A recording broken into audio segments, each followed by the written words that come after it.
Pulsar. Le podcast pour comprendre le monde qui vous entoure.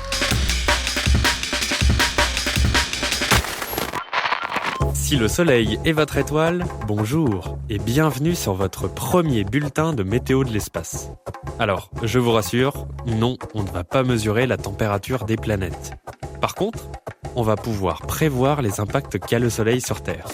Vu depuis chez vous, il paraît être une simple boule lumineuse qui vous chauffe et vous éclaire. En réalité, il est bien plus complexe. Cette boule étincelante, 110 fois plus grande que notre planète, éjecte chaque minute des millions de tonnes de matière dans l'espace. Tellement de matière que nous baignons constamment dans un flux de particules électriques. Et ce sont ces particules qui nous intéressent, puisqu'elles nous impactent constamment. Ce que vous venez d'entendre, c'est l'un des tout premiers bulletins au monde de météorologie de l'espace grand public, enregistré par le Centre opérationnel de météorologie de l'espace des Alpes, le COMEA, un centre opéré par l'Observatoire des sciences de l'univers de Grenoble et l'association Euroralpes. Et si je vous disais que la météo de l'espace, un terme qui pour le moment ne vous dit certainement pas grand-chose, a une influence sur l'ensemble de vos systèmes technologiques, nos réseaux électriques jusqu'aux fameuses aurores polaires. On fait le point avec Mathieu Barthélémy, astrophysicien à l'IPAG et spécialiste de la météorologie de l'espace. Météo de l'espace, quand les tempêtes viennent du soleil, un podcast produit et réalisé par l'Observatoire des sciences de l'univers de Grenoble. Salut Mathieu. Salut Pierre. Alors, pour entrer directement dans le vif du sujet, est-ce que tu peux nous expliquer ce qu'est la météo de l'espace ? Quand on va parler de météo de l'espace, c'est la météo à plus de 80 km d'altitude. Alors, quand on dit météo, qu'est-ce que ça veut dire ? Si en bas, ça concerne le temps qu'il va faire, est-ce qu'il va pleuvoir, est-ce qu'il va y avoir du vent ? En haut, c'est en gros étudier et prévoir les perturbations liées à l'activité solaire dans l'environnement spatial de la Terre et ces perturbations qui peuvent surtout affecter les systèmes technologiques. Et donc, on a besoin d'étudier cette météo de l'espace au-delà de 80 km. C'est une discipline qui est jeune, c'est une discipline sur laquelle on a encore beaucoup de choses à apprendre et on a pas mal d'années de retard, on va dire, sur la météo classique. Et est-ce que tu peux nous éclairer un peu plus sur la manière dont le Soleil, qui est quand même à 150 millions de kilomètres de la Terre, peut perturber nos systèmes technologiques ? Alors, le Soleil, c'est une étoile, une boule qui produit de l'énergie grâce à des réactions nucléaires. Et donc, il nous envoie essentiellement des rayonnements. Mais en plus de ça, le Soleil nous envoie des particules. Ce sont des flots de particules chargés d'électricité, chargés électriquement. Et ce flot de particules, on l'appelle le vent solaire. Alors bien sûr, on ne peut pas le voir à l'œil nu. Et ce vent solaire, ce flux de particules électriques, c'est lui qui va perturber nos systèmes technologiques. Et donc, la météo de l'espace, c'est l'étude des perturbations liées à ce vent solaire. Mais si, comme tu le dis, le vent solaire est envoyé en continu par le Soleil, il devrait perturber en continu nos réseaux électriques. Et en l'occurrence, j'ai l'impression que c'est pas le cas. Ce flux de particules, le vent solaire habituel, est généralement pas assez puissant pour perturber nos réseaux. Par contre, ce qui se passe, c'est que de temps en temps, il y a de grosses explosions à la surface du Soleil, ou un petit peu au-dessus de la surface du Soleil. Nous, on appelle ça scientifiquement des éjections de masse coronale, dans le langage courant qu'on peut appeler des éruptions solaires. Et ces éruptions solaires vont envoyer des bouffées supplémentaires de particules, de vent solaire, avec une vitesse plus grande, et c'est cette augmentation de la puissance, entre guillemets, du vent solaire qui va, pouvoir perturber nos systèmes technologiques. Est-ce qu'il y a déjà eu des éruptions solaires qui ont provoqué des dégâts sur Terre ? Le risque d'être impacté par ces éruptions solaires va augmenter au fur et à mesure qu'on développe des technologies plus évoluées. On pourrait dire que finalement, l'homme de Cro-Magnon n'était pas ou très très peu perturbé par ces éruptions solaires. Alors oui, il y a eu des cas importants, notamment en 1989, au mois de mars, le réseau électrique du Québec est tombé. Il y a eu une coupure qui a duré une dizaine d'heures, avec 9 millions de personnes dans le noir et surtout sans chauffage, ce qui peut poser des problèmes au Québec. Un autre exemple, par exemple, en 2003, où il y a eu une série d'éruptions solaires assez fortes, il y a des satellites qui ont été perdus.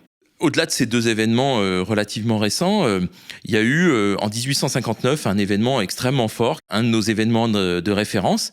Et il y a des réseaux télégraphiques qui ont pris feu. Ces réseaux télégraphiques, c'était un peu les premiers systèmes technologiques qui nous permettaient de communiquer via des réseaux filaires en utilisant du Morse. En gros, on appuyait sur des boutons pour transmettre le message. Et il y a des stations de ce réseau télégraphique qui ont pris feu. Mais comment c'est possible qu'elles aient pris feu ? Ces particules du vent solaire qui sont chargées électriquement, lorsqu'elles arrivent au niveau de la Terre, elles vont commencer à voir, entre guillemets, le champ magnétique de la Terre, et donc il y en a une bonne proportion qui va être déviée par ce champ magnétique. Mais il y a une petite partie qui va rentrer, notamment au niveau des pôles. Et en fait, ces particules chargées qui arrivent dans l'atmosphère autour des pôles vont générer des courants électriques, et en fait, par un mécanisme un petit peu complexe, vont générer dans le sol des courants électriques. Alors ce mécanisme, qu'est-ce que c'est ? C'est qu'en fait, ces particules qui arrivent dans la haute atmosphère vont faire varier localement le champ magnétique de la Terre, et on sait que quand on fait varier un champ magnétique, en général, on crée un courant. Et donc c'est cette variation du champ magnétique qui va générer dans le sol des courants qu'on appelle des courants induits dans le sol, ground induced current en anglais. Et ces courants induits dans le sol, comme on pourrait dire entre guillemets qu'ils sont feignants, ils vont aller se mettre dans les réseaux là où c'est plus facile de se propager, et donc ils vont perturber les réseaux télégraphiques à l'époque, et puis maintenant nos réseaux électriques. Et au bout de la ligne de ce réseau électrique, il y a eu des fortes décharges qui ont pu se créer, et c'est ça qui a mis le feu aux stations qui généralement étaient en bois en plus. Et est-ce qu'on sait quelles ont été les réactions, car ils ont dû, entre guillemets, halluciner à l'époque ? Est-ce qu'ils ont rapidement compris les causes de ces incendies ? Non, en 1859, oui, ça a fait halluciner, entre guillemets, beaucoup de monde. En plus de ces phénomènes qui étaient inexpliqués, on a vu des aurores boréales, par exemple à Cuba ou en Inde.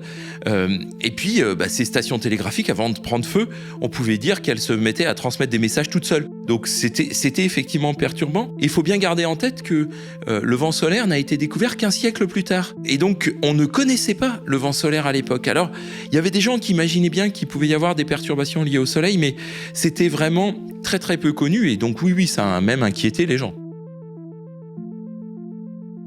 Si on remonte maintenant au 4 février 2022, où 40 satellites Starlink ont été perdus, ils se sont crashés dans l'atmosphère, la société SpaceX a communiqué sur le fait que c'était dû à une éruption solaire. Est-ce que tu peux nous expliquer ce qui s'est passé ? Alors oui, effectivement. Alors c'est un événement qui est particulièrement intéressant parce que c'était un événement qui était finalement assez faible, du type de ceux qui se produisent presque tous les mois. Mais voilà, il y a 40 satellites Starlink qui ont été perdus.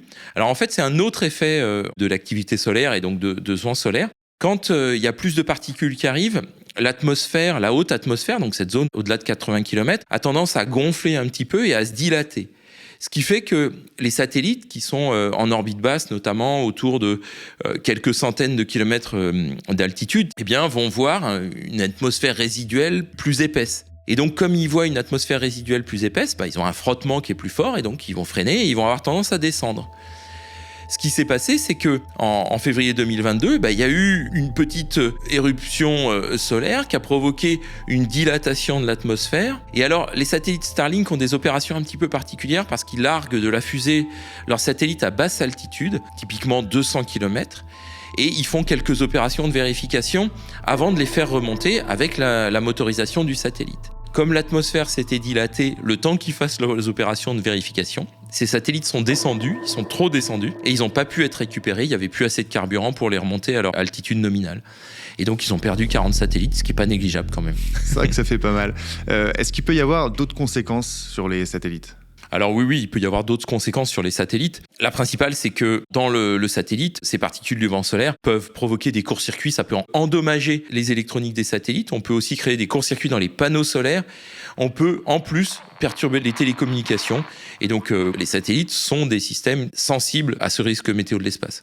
Au-delà des satellites et des réseaux électriques, est-ce que le vent solaire peut poser encore d'autres problèmes ? Alors oui, il peut y avoir d'autres conséquences. Alors par exemple, les astronautes qui sont dans l'ISS peuvent être irradiés, entre guillemets, par ces particules, peuvent subir des doses de radiation qui peuvent commencer à poser problème. Donc par exemple, dans l'ISS, il y a une chambre blindée dans laquelle les astronautes doivent se mettre si jamais il y a un événement fort. Est-ce que tu peux rappeler ce qu'est l'ISS ? Alors l'ISS, c'est la Station Spatiale Internationale, effectivement.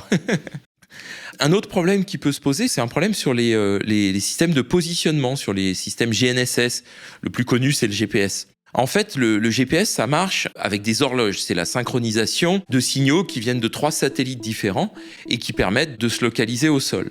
On peut perturber très légèrement le temps de propagation des ondes qui viennent des satellites GPS. Et si la perturbation se fait sur la transmission avec un des satellites et pas les autres, on peut décaler le temps. Et le GPS, lui, ce décalage de temps, il l'interprète comme un décalage de position. Alors, on va revenir sur Terre. Tout à l'heure, tu disais que les éruptions solaires pouvaient faire chuter des réseaux électriques, comme c'est arrivé au Canada. Comment est-ce que c'est possible ? Alors, comme je disais tout à l'heure, les particules du vent solaire, lorsqu'elles vont précipiter dans l'atmosphère, elles vont provoquer dans le sol des courants. Et ces courants vont pouvoir se glisser, on pourra dire, se propager dans les réseaux filaires et vont atteindre les transformateurs. Et le risque, c'est que ces transformateurs grillent, surchauffent à cause de ces courants qui ne sont pas prévus. Et lorsqu'on perd un gros transformateur dans un réseau électrique, tout le réseau électrique peut tomber en cascade. Tu peux nous expliquer à quoi servent les transformateurs ? Dans un réseau électrique, un transformateur, ça sert à changer la tension.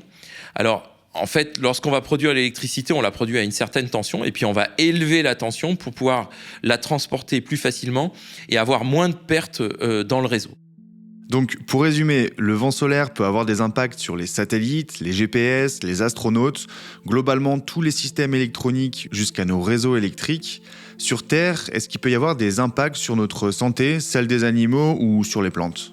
Alors, dans l'ensemble, non. Ces impacts sont assez faibles car on est protégé par l'atmosphère. En fait, notre société, elle se rend vulnérable à ces particules parce qu'elle développe des technologies qui sont vulnérables à ces perturbations-là. Alors, ceci étant, il y a quand même quelques animaux qui s'orientent avec le champ magnétique. Et si le champ magnétique varie trop, bien évidemment, ils vont pouvoir être perturbés par ces variations-là.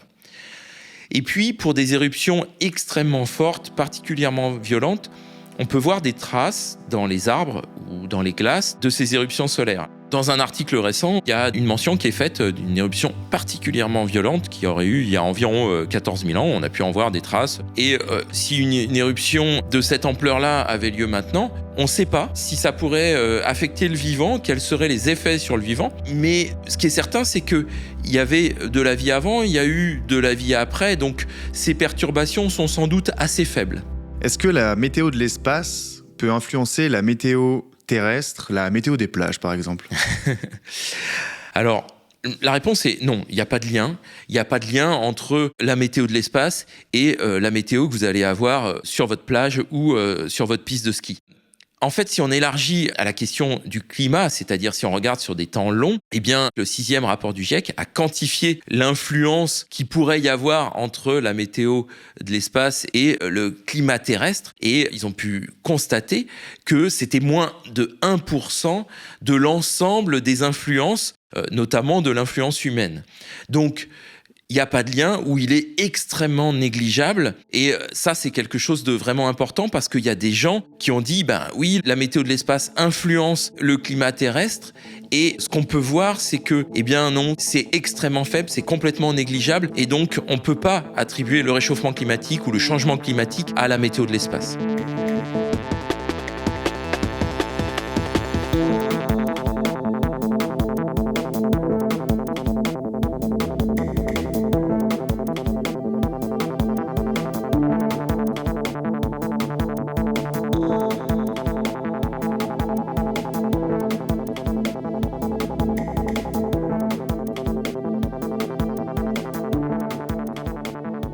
D'un point de vue scientifique, comment est-ce que vous vous y prenez pour surveiller l'activité du Soleil et anticiper d'éventuelles grosses éruptions ? Pour faire de la météorologie de l'espace, on a besoin de mesures en continu. Et ça, c'est extrêmement important. Alors, on peut observer depuis la Terre les éruptions solaires, mais le problème, c'est qu'on ne sait pas encore faire la différence entre une éruption qui va avoir des effets très forts et une éruption qui va avoir des effets complètement exceptionnels. Pour le coup, il faut améliorer nos mesures. Alors, il faut utiliser des satellites qui vont pouvoir mesurer les paramètres du vent solaire en amont de la Terre. Donc, on va les mettre à un point qu'on appelle le point de Lagrange, qui est le seul point où on peut positionner un satellite et qui reste tout le temps sur l'axe Terre-Soleil, donc qui va pouvoir mesurer vraiment les paramètres du vent solaire qu'on va recevoir sur Terre. On va aussi mettre des satellites en orbite autour de la Terre, notamment en orbite basse, qui vont surveiller les effets très près de la Terre. Et puis alors, il y a une zone qui est un petit peu compliquée parce que elle est trop basse pour les satellites. En dessous de 400 km, finalement, les satellites ils peuvent pas rester longtemps. Et donc, entre 50 et 400 km, on peut pas mettre de mesures en permanence. Donc, pour la météo de l'espace, c'est un problème. Et donc, ce qu'on fait, c'est qu'on étudie les aurores polaires, on se sert des aurores polaires comme d'un très bon indicateur de l'intensité des effets du vent solaire très près de la Terre. Est-ce que tu peux nous expliquer le lien entre vent solaire et aurore polaire ? Alors, en fait, ces particules, lorsqu'elles arrivent donc près de la Terre, elles sont déviées par le champ magnétique de la Terre, qui fait office de protection, de barrière. Et il y a une petite partie des particules qui vont pouvoir traverser cette barrière et arriver dans l'atmosphère, notamment autour des pôles. Et en fait, lorsque ces particules arrivent dans l'atmosphère, elles vont cogner contre le gaz atmosphérique, elles vont exciter le gaz atmosphérique. Et pour que ces molécules du gaz atmosphérique se relaxent, reviennent à leur état normal, elles vont émettre de la lumière, elles vont émettre un ou des photons. Et donc, ce qu'on voit, cette lumière des aurores boréales, eh bien, c'est la relaxation du gaz atmosphérique après avoir été excité. Et donc, c'est ça qu'on appelle une aurore polaire.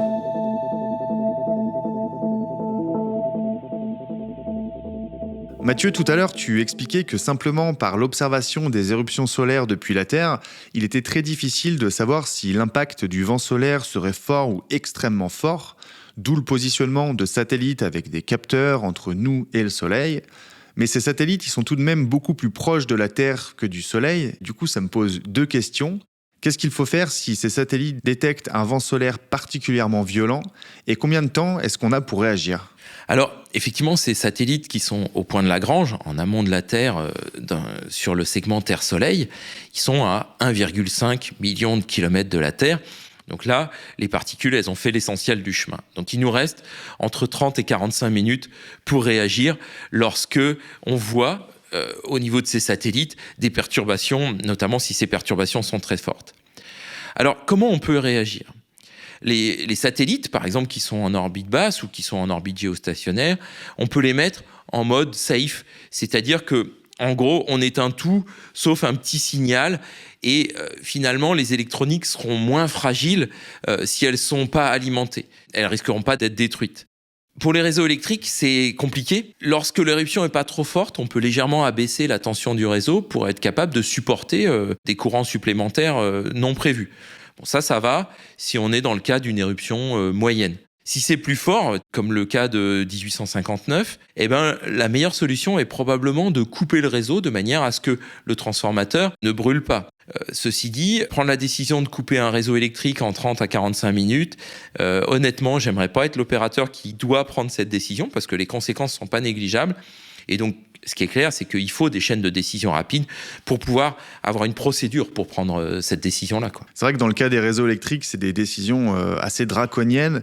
Est-ce qu'on a déjà dû prendre ce genre de précautions ? Alors, les baisser très probablement, les couper, j'ai pas d'exemple. Il y a eu bien sûr des cas où on a dû mettre des satellites en safe mode. Il est très probable que des tensions électriques sur les réseaux aient été abaissées, notamment dans les pays qui sont sensibles, par exemple au Québec ou en Scandinavie. Il y a un cas qui a été intéressant, c'est en 2012, il y a eu une éruption solaire très violente. Et pendant un certain temps, on ne savait pas si elle allait toucher la Terre ou pas.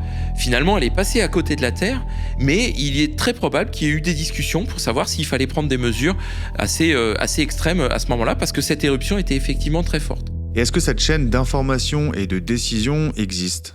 À mon niveau, je n'ai pas connaissance de ce qui est décidé au niveau de chaque État pour prendre en compte ces effets-là. Ce qui est certain, c'est qu'on ne peut qu'encourager les États à considérer le risque, les États et les grands opérateurs qui peuvent être concernés par ces effets-là.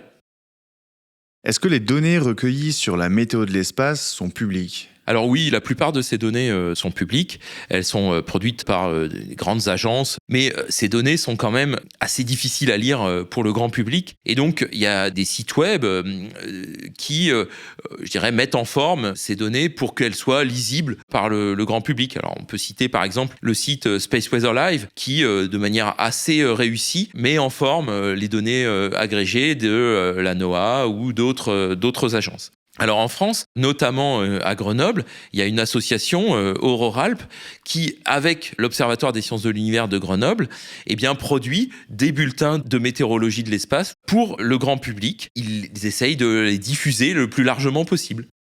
Alors maintenant, la question que tout le monde se pose, est-ce qu'en cas de grosse éruption solaire, on pourrait observer en France à l'œil nu des aurores polaires ? Alors oui, ça reste assez rare. La plupart du temps, en France, ces aurores sont très faibles et donc l'œil nu ne peut pas les distinguer. Ce qui se passe, c'est que comme il y a un cycle solaire à 11 ans, on a plus de chances de voir des aurores boréales, notamment qu'elles soient assez intenses pour les voir à l'œil nu, autour du maximum solaire. Et le prochain maximum solaire, il va avoir lieu normalement en 2025.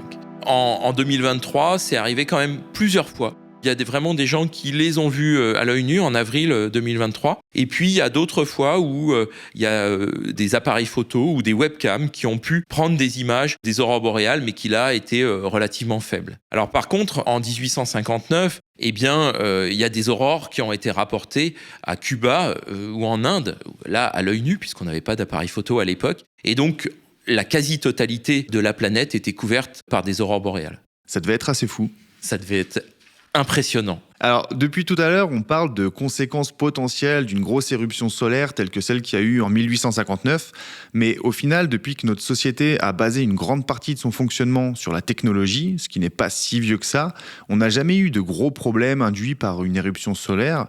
Du coup, est-ce qu'on sait quelle est la probabilité pour que l'on soit touché par une éruption solaire exceptionnellement puissante, et est-ce que c'est quelque chose qu'il faut craindre ? Alors, le terme « craindre » est sans doute pas le bon terme.